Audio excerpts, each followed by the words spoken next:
Bienvenidos y bienvenidas a este resumen del primer encuentro del segundo eje de Relaciones Internacionales. A lo largo de la conversación del miércoles, hemos desarrollado varios conceptos que van a sernos útil al momento de abordar el contenido de estos encuentros, para el análisis de las relaciones internacionales que se verán aquí. Términos como relaciones internacionales, aquellas relaciones recíprocas y vinculares entre sujetos internacionales, es decir, aquellos que tienen derechos y obligaciones, y se puede dar entre Estado-nación, nación-nación o Estado y organismo internacional, como por ejemplo la ONU. El Estado, sin embargo, es una comunidad política y social organizada. Para von List deben existir tres elementos: territorio, población y un ordenamiento jurídico. Entendemos ordenamiento jurídico como todas aquellas reglas y normativas previamente aceptadas por la comunidad para alcanzar un objetivo en común, por ejemplo, el bienestar. Sin embargo, la nación, aunque suene similar al Estado, esta no es igual. La nación es una comunidad social que tiene costumbres, que tiene tradición, que comparten una misma lengua y o dialecto también se podría decir. Y un ejemplo de ello es la comunidad gitana. ¿Por qué se diferencia del Estado? Porque básicamente no comparten ciertos elementos. Muchas veces la nación no es reconocida por varios estados u organizaciones internacionales y además no tienen muchas veces un territorio fijo. Y podríamos citar el ejemplo de la comunidad gitana o kurda. En esto nos lleva a pensar en el término de soberanía, que es básicamente donde descansa el poder político, es decir, quien realmente tiene el poder político en una comunidad, en un estado o en una nación, es siempre el pueblo. Tomando en consideración estos conceptos, vamos a abordar, o hemos abordado, mejor dicho, la realidad internacional mediante unos conceptos abordados por la academia a principios del siglo XX. Cuando nos referimos a academia, nos referimos a toda la escuela de pensamiento europea y quizás en mayor o menor medida americana. Para ver el mundo de la Primera Guerra Mundial, para entender estos acontecimientos, para entender la Segunda Guerra Mundial, para entender las consecuencias, para entender una Guerra Fría, los intelectuales llegaron a una conclusión. Una teoría política, algo sumamente comprobable y empíricamente explicable, no condice con la volatilidad de los fenómenos, es decir, que a veces los comportamientos del ser humano o las decisiones políticas son tan diversas y tan difíciles de cuantificar que es necesario un paradigma, es decir, un modelo o un ejemplo de comportamiento para explicar la realidad. Vamos a tener un ejemplo. Hemos visto tres paradigmas y un enfoque.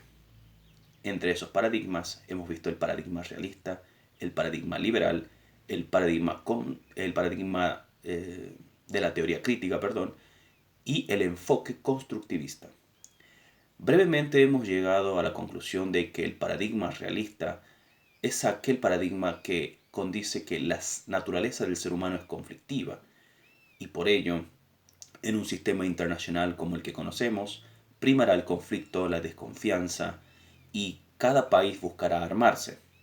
Sin embargo, si tenemos aliados, si tenemos países con los que compartimos ciertos vínculos comerciales y militares, no nos será extraño si se arma o si posee una bomba.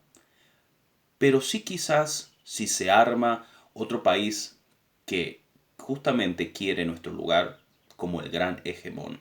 Ese es otro concepto que hemos abordado. Entendemos a hegemón como el poder real, el poder que en ese momento está dándose en el mundo. Un país hegemónico, por ejemplo, sería Estados Unidos. Es un país grande, poderoso y es la potencia mundial actualmente. Hemos resumido el realismo en una sola palabra: conflicto. Y ese es el punto necesario para poder entender, para poder abordar ciertos ejemplos que se verán en la próxima clase. El paradigma liberal, sin embargo, cree todo lo contrario. cree que el conflicto puede evitarse mediante el diálogo, la diplomacia, el comercio, la tecnología, es decir, otros canales de comunicación. Hemos utilizado el ejemplo de la Segunda Guerra Mundial, cuando en 1939 Hitler entra a Danzig, Polonia, y en toda su conquista por conquistar los diferentes países de alrededor, Francia no intenta mediar, quiere el conflicto, pero Gran Bretaña quiere dialogar y envía un ultimátum diciendo que si no se retiraba de allí, comenzaría una guerra nuevamente. Vimos dos posturas. Francia básicamente no quiso dialogar, realismo, y podríamos decir que Inglaterra sí quiso negociar, la Gran Bretaña, pero no sucedió. La guerra se desató el 1 de septiembre de 1939, porque Francia atacó primero. Después tenemos el paradigma de la teoría crítica, un paradigma fuertemente influenciado por las ideas de Marx y el comunismo internacional, aquella que dice que la explotación del aparato, como lo es por ejemplo el Estado, hacia las personas, en términos económicos, es siempre existente y la verdadera lucha es la lucha entre clases. Hemos utilizado un ejemplo claro y tácito. Si imaginásemos que un patrón explota a su empleado, ¿cómo sería si este patrón fuese un país y el empleado fuese un país? ¿Existiría lo mismo?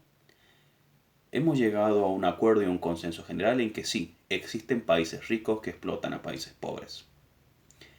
Esto es muy importante porque este paradigma puede ayudarnos a dilucidar lo que hizo Europa con África o lo que hizo Europa con América Latina.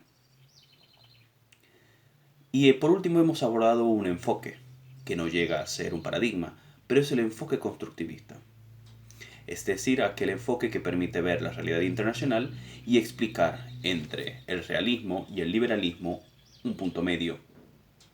Si bien puede existir comercio, pero también puede existir un diálogo armamentístico, economía militar, o también pueden existir alianzas según el país que me convenga, porque no todo es un extremo. A veces hay matices, a veces hay grises, y hay veces que las actitudes no son ni un extremo sí a la guerra y otro extremo no al comercio. Siempre depende. Depende es como hemos nosotros resumido de manera muy escueta y muy breve a los signos, símbolos que representa el constructivismo. Sé que estoy hablando muy rápido. Vamos a resumirlos en una palabra. Paradigma realista, conflicto. Paradigma liberal, cooperación. Paradigma de la teoría crítica, explotación. Y el enfoque constructivista, depende. ¿Qué quiere decir? Depende.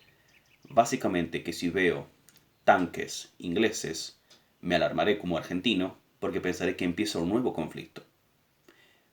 Pero si veo tanques uruguayos, si veo tanques bolivianos, no será lo mismo, ya que hemos tenido relaciones diplomáticas, por lo menos en la mayor parte de nuestra historia como nación, varios y buenos y positivos, principalmente cooperativos con estos países mencionados.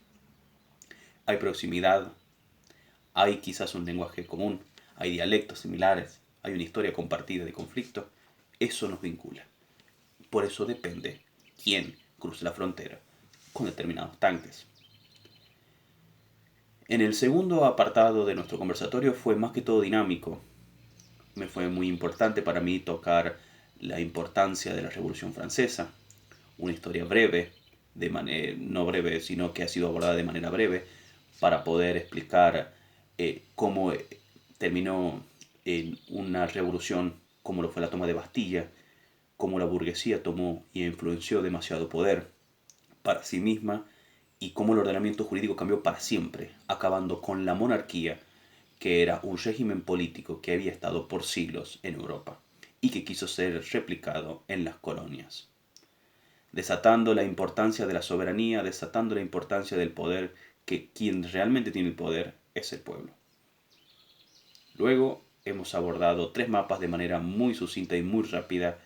Por ejemplo, el mapa del Tratado de Tordesillas, que será muy importante para el conversatorio del sábado, donde básicamente veremos cómo las potencias navales de aquel entonces, España y Portugal, se repartieron las tierras inexploradas o las tierras no habitadas, entre muchas comillas, porque existía una comunidad en sí. la conferencia de Berlín, donde las potencias europeas se reparten África, y este es uno de los caldos de cultivo del conflicto que se verá después. Y por último, el mapa de Sykes-Picot, donde Gran Bretaña y Francia se dividen en las tierras que ya estaban siendo ocupadas por muchísimos tiempos, siglos diría yo, por la cuna de la civilización como lo es Mesopotamia e Irán, dividiéndose para sí los beneficios de los recursos naturales e importantes para como potencia utilizar y seguir explotando. Paradigma de la teoría crítica, por ejemplo, para analizar esta situación.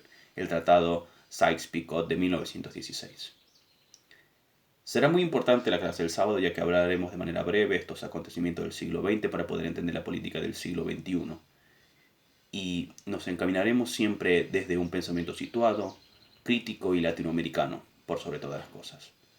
Es muy importante que se tengan en claro estos conceptos y quiero que sepan que estamos muy orgullosos y muy contentos como equipo de que se sume tanta gente, porque es importante pensar distinto, pero más importante que pensar distinto es pensar con criterio y con argumento. Muchas gracias. Los esperamos.